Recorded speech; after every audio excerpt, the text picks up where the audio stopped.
Hello students, welcome to Kusum classes. तो बच्चों, आज की इस वीडियो में हम करेंगे क्लास 7th के मैथ एक्सरसाइज 7.2 का क्वेश्चन 3 और 4 बच्चों इस वीडियो में हम करेंगे। ठीक है, तो देखते हैं क्वेश्चन हमारा 3 क्या है। पहले हम 3 को कर लेते हैं।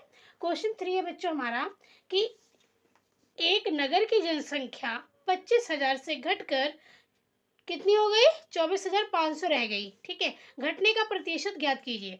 बच्चों, क्वेश्चन कह रहा है कि हमारे एक नगर की जनसंख्या है जो 25,000 है। ठीक है, तो क्या हुआ कि 25,000 से घट कर वो 24,500 रह गई।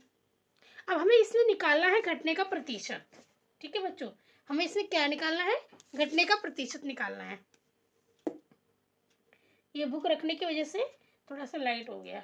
ठीक है बच्चों, तो देखिए हम इसको कैसे करेंगे। सबसे पहले हम लिखेंगे कि नगर की जनसंख्या कितनी थी बच्चों हमारी। हमें लिखेंगे एक नगर की जनसंख्या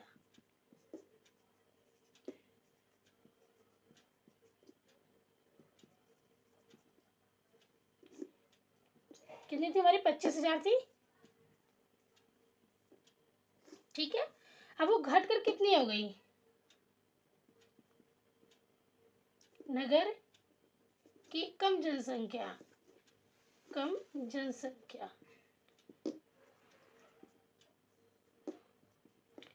24,500 ये हमारी घटकर हो गई थी। ठीक है, अब हमें इसमें क्या निकालना है कि जनसंख्या में कमी, जनसंख्या में कितनी कमी आई है वो हमें इस क्वेश्चन में निकालना है। तो हम यहाँ लिखेंगे इसलिए जनसंख्या में कमी, जनसंख्या में कमी कितनी कमी आई है। देखिए हम क्या करेंगे बच्चों, इसमें से ये माइनस कर देंगे।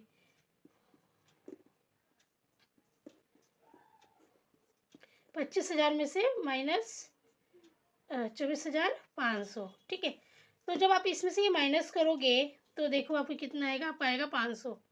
25,000 में से 24,500, देखिए 0 0। अब यहाँ 0 में से 5 नहीं जाएगा, यहाँ से एक कैरी ले लेंगे। ठीक है, एक बोरो ले लेंगे, एक बोरो ले लेंगे। तो 10 में से 5 गया, 5 बचेगा। यहाँ पे हो गया था 4 क्योंकि इसने एक इसको दे दिया। 4 में से 4 गया 0, 2 में से 2 गया 0, तो 500 है हमारा। तो हमारा यहाँ पे 500 आ जाएगा। तो जो जनसंख्या में कमी आई है बच्चों, कितनी आई है, 500 की आई है। ठीक है, अब इस 500 को ना बच्चों हमें क्या करना है कि प्रतिशत में भी निकालना है, कमी को हमें प्रतिशत में भी निकालना है। तो हम यहाँ लिखेंगे कि कमी प्रतिशत में, ठीक है। अब कमी को प्रतिशत में निकालने के लिए बच्चों क्या होता है, इसका फार्मूला होता है। ठीक है, हम क्या करेंगे, 500 जितनी कमी आई है उसको हम ऊपर लिखेंगे, बटे में जो कुल जनसंख्या थी हमारी 25,000, इसको हम इसके नीचे लिख देंगे और गुणे में 100। ठीक है, अब यहाँ देखिए 2 जीरो से ये 2 जीरो कट गया यहाँ पे। ठीक है, 1 जीरो से बच्चों 1 जीरो यहाँ कट गया। अब 25 से कम 25, 25 दूनी 50, तो हमारा कितना आ गया, 2 आ गया। ठीक है, अगर 2/1, एक तो हमारा खत्म हो जाएगा यहाँ पे, तो 2 ही बचेगा। तो हमारा यहाँ पे कितना आ गया, 2 आ गया।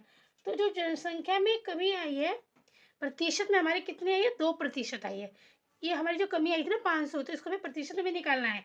तो ये हमने प्रतिशत में निकाला है बच्चों, 2% हमारी कमी आई है। ठीक है, तो ये हमारा इसका आंसर है। तो अब हम करेंगे इसी वीडियो में क्वेश्चन 4 भी। तो बच्चों हम 4 क्वेश्चन पढ़ते हैं कि 4 क्वेश्चन हमारा क्या है। देखिए, अरुण ने एक कार 3,50,000 रुपये खरीदी। अरुण ने कार खरीदी है बच्चों जिसका रेट है 3,50,000। ठीक है, अगले वर्ष उसका मूल्य बढ़कर 3,70,000 हो गया। ठीक है, अगले साल क्या उसका रेट बढ़ गया।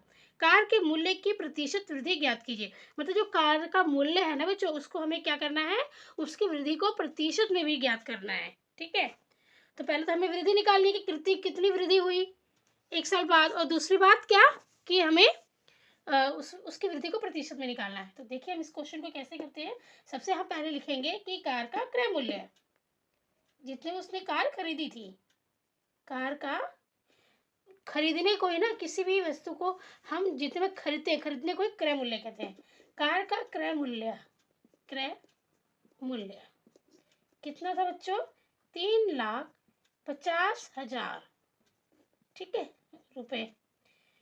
अब बढ़कर कार का मूल्य बढ़ा, कार का बढ़ा मूल्य, इस तरीके से हम लिख सकते हैं। ठीक है, कार का बढ़ा मूल्य कितना, 3,70,000 रुपये। ठीक है, अब कितना बढ़ा है इसको हम क्या करेंगे, इन दोनों को माइनस करके हम निकालेंगे। ठीक है, तो हम यहाँ पे लिखते हैं हम, इसलिए मतलब होता है बढ़ा, कितना बढ़ा है देखते हैं हम। देखिए हम यहाँ पे हम ये पहले लिख लेंगे 3,70,000 को, और नीचे में लिख लेंगे 3,50,000 को। ठीक है, 3,50,000 को अब हम कर देंगे इनका माइनस। तो देखिए 0 का 0, 0 का 0, 0 का 0, 0, 7 में से 5 गया, कितना बचेगा, 2 बचेगा, और 3 में से 3 गया 0। तो हमारे यहाँ पे कितना आ रहा है, 20,000, 20,000 रुपये। मतलब कि ये अगले साल कितना बढ़ा रेट, इसका 20,000 एक्स्ट्रा हो गया। 3,50,000 में उसने गाड़ी खरीदी थी, और इसमें 20,000 और बढ़ गया, तो हमारा ये 3,70,000 हो गया। ठीक है, इस गाड़ी का रेट 20,000 और बढ़ गया एक साल में, तो ये कितना हो गया, 3,70,000 हो गया। ठीक है, अब इस 20,000 को हमें क्या करना है बच्चों, कि प्रतिशत में भी निकालना है। ठीक है, तो देखिए प्रतिशत में कैसे निकालते हैं इस वृद्धि को।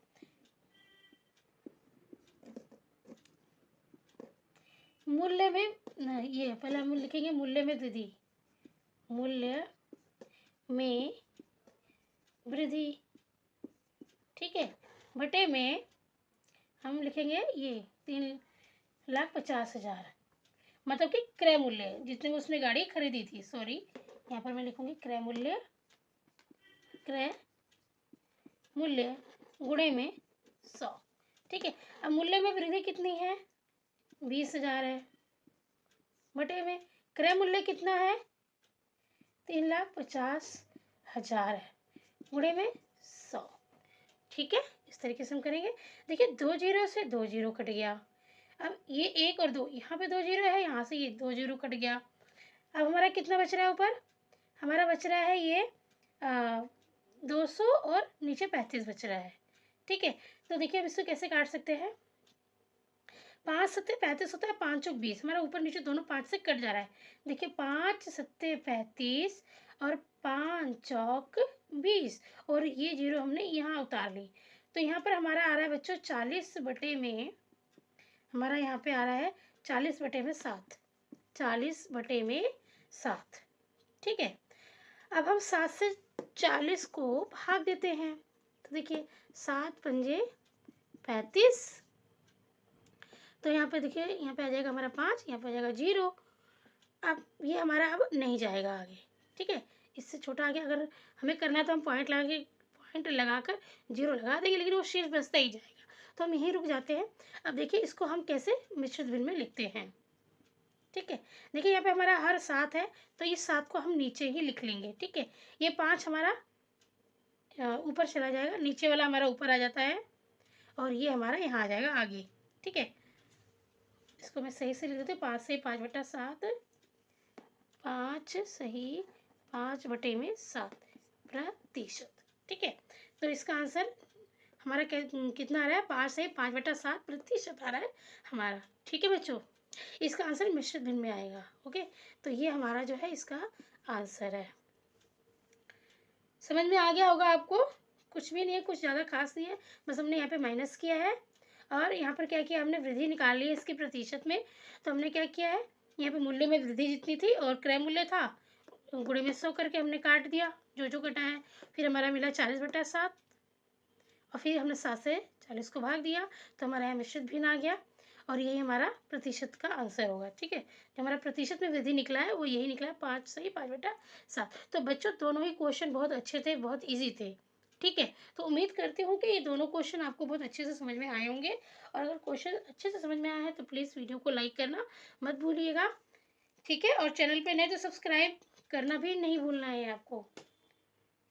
ठीक है, सब्सक्राइब करके बेल आइकन पे प्रेस कर लेना, ताकि जब भी वीडियो अपलोड होती है तो सबसे पहले उसका नोटिफिकेशन आपको मिल जाए। धन्यवाद।